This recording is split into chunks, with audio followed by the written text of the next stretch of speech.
দর্শক, এখন চলে যাচ্ছি আমাদের অতিথি আড্ডায় আলাপে আমন্ত্রণে।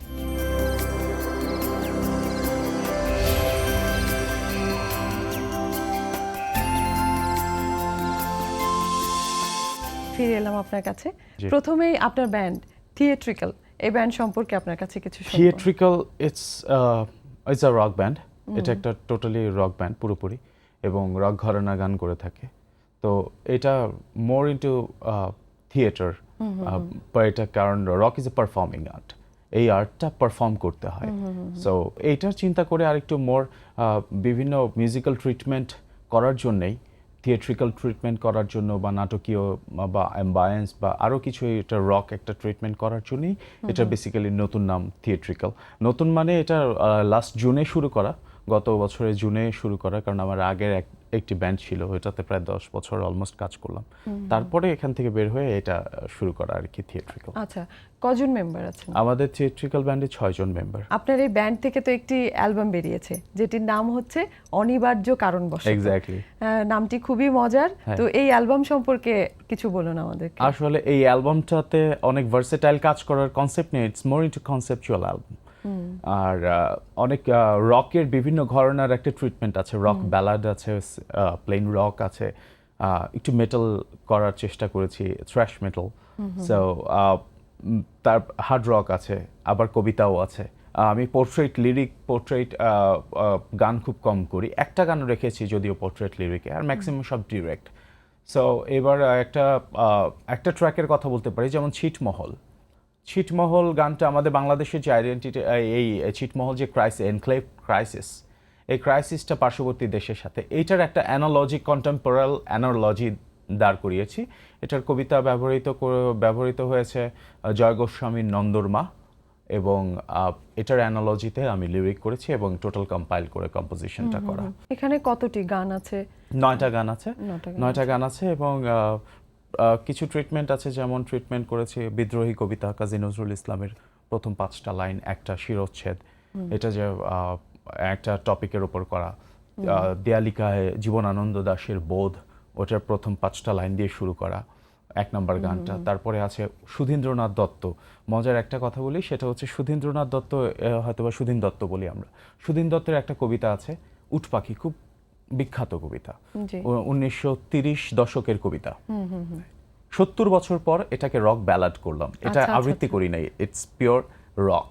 একজন নতুন সিঙ্গার যারা কিংবা যারা মিউজিশিয়ান আছেন, তারা যখন একটা ব্যান্ড গঠন করতে চায়, তখন তাদেরকে কি কি করণীয় আছে তাদের জন্য? প্রথম ব্যাপার হচ্ছে কাজগুলো সেগমেন্ট করা, এবং প্রথম ব্যাপার হচ্ছে ব্যান্ড মেম্বার্সদের কম্পিটিটর না ভেবে ফ্যামিলি ভাবা।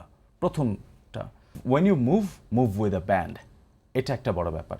এবং সবসময় মাথায় রাখা, এই ব্যান্ডটা একদিন ব্র্যান্ড হবে। আমরা যেহেতু মিউজিক করি, ক্রিয়েটিভ মানুষদের প্রথম কাজ হওয়া উচিত ডাউন টু আর্থ থাকা। আমি যতটা বিনয়ী, আমি যতটা মানুষের সাথে সম্মান দিয়ে কথা বলবো, মানুষকে হেসে কথা বলবো, হাসতে তো পয়সা লাগে না, তো মানুষকে যখন রেসপেক্ট করে কথা বলবো, ওই মানুষটা তখন আমার কথায় সে মূল্য দিবে।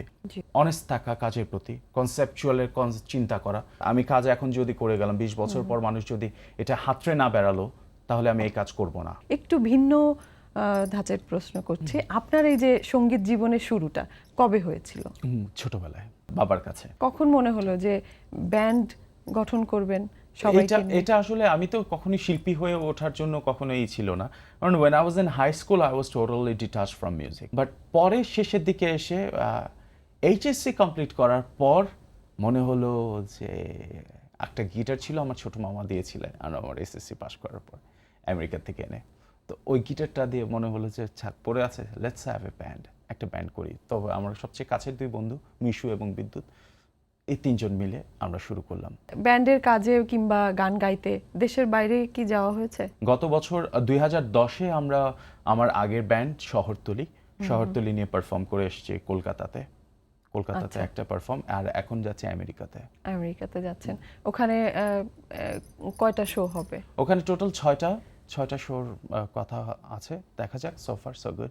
আপনার একটি কবিতা শুনবো, আমরা জানি আপনি খুব ভালো আবৃত্তি করেন। আপনাকে ধন্যবাদ জানাচ্ছি আমাদের স্টুডিওতে আসার জন্য। তার আগে আমি একটু দর্শকের কাছ থেকে বিদায় নিয়ে আসছি। প্রিয় দর্শক, গল্প আর আড্ডায় আমরা অনুষ্ঠানের একেবারে শেষ প্রান্তে চলে এসেছি। আজকের দিনটিতে যারা জন্মগ্রহণ করেছেন তাদের জন্য রইল জিটিভির পক্ষ থেকে অনেক অনেক শুভকামনা।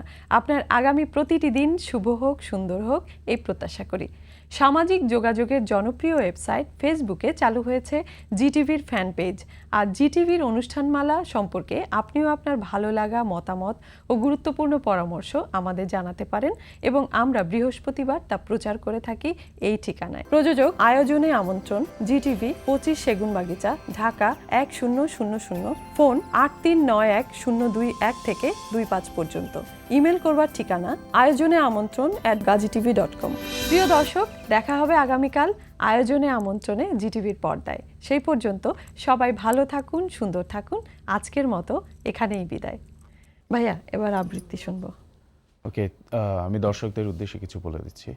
সেটা হচ্ছে, সুপ্রিয় দর্শক, ধন্যবাদ রক মিউজিককে ভালোবাসার জন্যে, কবিতাকে ভালোবাসার জন্যে, এবং কবিতা মানুষের প্রতিটি দিন কবিতা, প্রতিটি মুহূর্তই গান। সো ভালো থাকবেন, কিপ রকিং। Thank you. এই আবৃত্তিটা যেটা করব কবিতা, সেটা হচ্ছে কবি সৈকত কুণ্ডের প্রেম কবিতা। প্রেম কবিতাটা করা হয়েছে অনিবার্য কারণবশত, যেটা রিলিজ করলাম, মার্কেটে আছে। এটার একটা গান বিদায় ব্যালেরিনাতে ইউজ করা হয়েছে। এটার অংশবিশেষ আমি করছি। তুমি যেদিন আমায় প্রথম চুমু খেয়েছিলে নন্দিনী, সেদিন তোমার ঠোঁটে মাছের ঝোলের গন্ধ লেগেছিল। যেদিন ফাঁকা ক্লাসে তোমাকে হঠাৎ জড়িয়ে ধরেছিলাম, সেদিন আমার মায়ের মৃত্যুবার্ষিকী ছিল। ভালোবাসা কোনো ক্রিয়াপদ নয় যেন, ভালোবাসা শুধুই ধীরে ধীরে হতে পারা, যার শেষ নেই সেই পথে হেঁটে যেতে। ভালোবাসা এক অদৃশ্য হাত ধরা। আসলে নিজেকে ভালোবাসে সব লোক, নিজেকেই খোঁজে প্রেমের ভেতরে। তাই যেমন আগুন লুকিয়ে থাকে শুকনো কাঠে, আমরা তো জ্বলে নিশ্চয়ই হতে চাই। কোনো শরীরের বন্ধনে বাধা নেই, নাম লেখা নেই আগুন কিংবা জলে। এই যে ধীরে ধীরে তার সাথে মিশে যাওয়া, এই যে মৃত্যু, তাকেই জীবন বলে। এ আসলে হৃদয় নিয়ে খেলা, সারা জীবন খেলছি একা। তবে তুমি আমার হাতটি ধরে থেকো, শুরুই তো নেই, শেষ কি করে হবে। আমার কথা গাছের মতন পুঁতে তোমাকে তার ছায়ায় রেখে যাব। রোদের কাঁধে কাঁধ মেলাবে হাওয়া, জলের ভিড়ে তোমায় খুঁজে পাবো। এই মাটিতে ইচ্ছে আমি রাখি, যন্ত্রণার নীল আকাশ হবে কবে। আকাশ মাটির মধ্যে সবই তুমি, শুরুই তো নেই, শেষ কি করে হবে। আমার কোনো মুক্তি ছিল না তো, আমার কোনো মুক্তি পেতে নেই। তীরের মতন মন ছুটে যায় যেন, আলোর মতো সে বুকে ফিরবেই। তখন আমায় তুমি নতুন নামে ডেকো, ঠিক যেরকম রোজ ঘটে বাস্তবে। আবার আবার ভালোবাসবো, তুমি দেখো, শুরুই তো নেই, শেষ কি করে হবে।